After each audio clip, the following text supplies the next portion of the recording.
court started today with both prosecution and defense debating if a statement defendant Chew Eng Han had given to the Commissioner of Charities in October 2010 could be admitted as evidence. Deputy Public Prosecutor Christopher Ong had attempted to admit this yesterday but had met with objections from Edwin Tong, Defence Counsel for Kong Hee, and Senior Counsel N. Srinivasan, who is acting for Tan Yee Peng. Chew had confirmed that he did not object to the statement being brought into evidence. Srinivasan asked if this constituted a confession on Chew's part and if prosecution had possession of this statement prior to the close of their case in June this year. Tong aligned himself with Srinivasan and highlighted that only a statement in respect of a witness or an accused who is already giving evidence may be used or admitted for the purpose of cross-examination. After consultation with counsels in chambers, the judge ruled that the statement should not be admitted for the purpose of cross-examining Kong, but it can be revisited for the purpose of Chew's cross-examination later on. Kong continues to take the stand after 10 days. DPP Ong brought the court through email chains in an attempt to show that Kong and his team had control over entities like Extron and Advante. One email saw Kong asking if Extron staff would be paid bonuses and Tan replying him with a proposal. Kong said that as a pastor and former boss of the staff who left the comfort of working in a bigger organization to join a smaller startup with the vision of fulfilling the church's mission, he was concerned that Extron staff would not feel demoralized. In another email, co-defendant Sharon Tan seemed to be asking Kong for final confirmation for the overall organization's salary budget. This spreadsheet included Extron and Advante, the accounting company set up by Serena Wee. Kong said that his was a scenario planning out of concern for the ex-staff of CHC. In the event of a cataclysmic and catastrophic circumstances where these organizations failed and all the staff wanted to have their previous jobs back, the exercise was to see if CHC would have the capacity to welcome them back and yet maintain the payroll aggregate of 32.7%. The DPP called Kong's evidence lies and fabrications to hide that CHC's control of Extron and Advante extended even to deciding the issues of salary and manpower policies. Kong disagreed. That there are two complete different sides to the story in the trial so far could not have been more apparent than what was seen in the court this week. It has been the prosecution's claim that in executing the alleged sham bonds, the 6 defendants had deceived the church's auditors, withholding pertinent information from them about the relationship between Extron and CHC, among other matters. The DPP showed the court an email in which several of the accused seemed to be discussing what picture they want to present to the auditors and to the members at CHC's AGM in order to ensure that they are able to avoid a situation where Extron's accounts are consolidated with CHC's.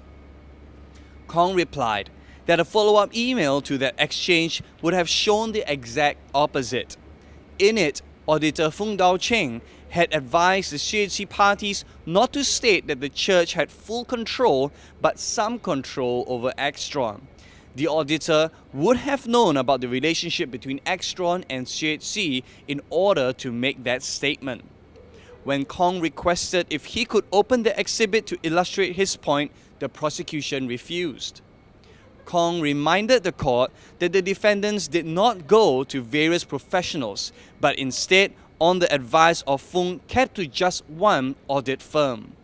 This is so that if there were any related party transactions, Fung would have full visibility of transactions between the different entities. In 2008, Fung had done that. He had pointed out that related party transaction disclosure would be required if things did not change. This would mean that the church's auditors were, in fact, aware of the consequences of the situation going forward.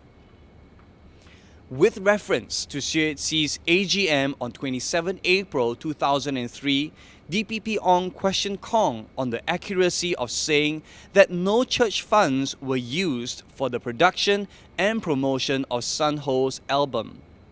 A video recording of Auditor Fung Dao Ching giving a statement to the same effect had been shown at the meeting. Kong explained that in CHC's AGM in 2002, executive members had been told that the church's money was used to produce Ho's album. In the same year, Wahyu Hanafi had pledged to Kong that he would underwrite the crossover project after witnessing the large number of people who responded to the altar call after one of Ho's outreach concerts. When the Roland Poon incident happened in 2003, some of the board members approached Hanafi and asked if he would make good his pledge and pay for the album cost. Earlier in the defense case, John Lam had said that Hanafi's intention had always been to give to the crossover project and it was a mistake that the monies went into the building fund. Hanafi's building fund's money was then refunded to him and he used it to finance the production of Ho's album. Ong pressed the issue and asked why he did not find it necessary to tell the members that while church funds were originally used, that they have done some reclassification, so technically no church funds have been used. Kong replied that perhaps with the benefit of hindsight, I should have been more proactive in this and be clearer. Perhaps I was too simplistic. At that point in time, I didn't feel the need. But with all that has happened in the last 4 years, perhaps I should have checked with other people if what Brother Fung said was accurate. In the course of the trial this week, DPP Ong questioned Kong on the financial arrangements between Extron and CHC. He sought to show that the motivation for the transactions had been to capitalize Extron, regardless of the fact that CHC would be bearing the increased expenses. Kong told the court that the church would want Extron to succeed because Extron is helping the church. However, if we increase the retainer, it must be for actual services. So it's got to be for things that are legitimate, real jobs that are done, and the price has got to be reasonable. In addition, Extron directors were capable businessmen, strong-willed and capable of expressing independent judgment. Even though they looked up to Kong as a pastor, they would not bend their will just to listen to him. For more information, please visit citynews.sg. This is Wayne Chung for City News Singapore.